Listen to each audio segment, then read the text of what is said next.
Michael had rented an old house in a small town to escape the stress of city life. The house was on the edge of a forest, quiet and peaceful. He thought he could find the tranquility he needed here on the first night. As he lay in bed, he heard nothing but the hooting of owls and the howling of the wind outside. However, at midnight, he woke up to a faint whisper coming from the depths of the house.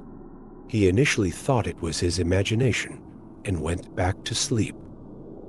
The next night, the whisper became more distinct.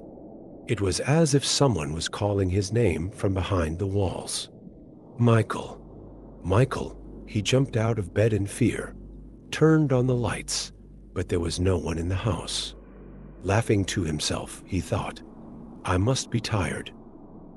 On the third night, the whispers turned into tapping and footsteps. Michael felt as if someone was moving around inside the house. Gathering his courage, he walked toward the direction of the sound. Under the stairs, he noticed an old door. He had never seen this door before. When he opened it, he was met with a dusty and dark basement. As he descended the stairs, the air became cold and damp. There were old pictures and indecipherable symbols on the walls. In one corner, an old chest caught his attention. Opening it, he found an ancient journal inside. As he began to read the journal, chills ran down his spine. The writings described dark rituals performed by someone who had lived in this house. On the last page, in large letters, it read, I am seeking your soul. Suddenly, the basement door slammed shut with a loud bang. Panicking, he ran upstairs, but the door was locked. He heard footsteps approaching from behind. His heart was pounding wildly. He pulled out his cell phone but had no signal whatsoever. In the darkness, a pair of glowing eyes appeared.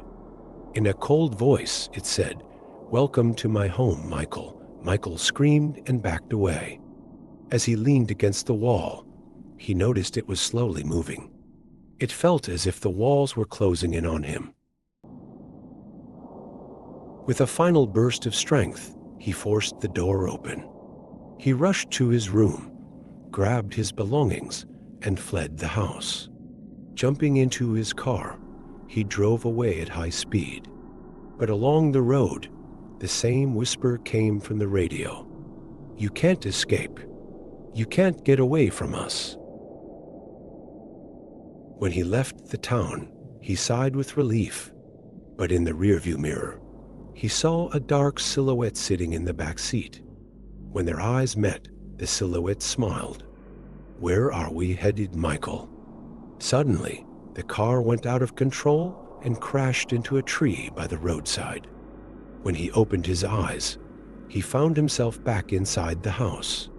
It was a vicious cycle. No matter what he did, he couldn't escape this dark house and its curse. Finally accepting his fate, he walked into the darkness. As the shadows consumed him, the last thing he heard was the slow fading of his own heartbeat.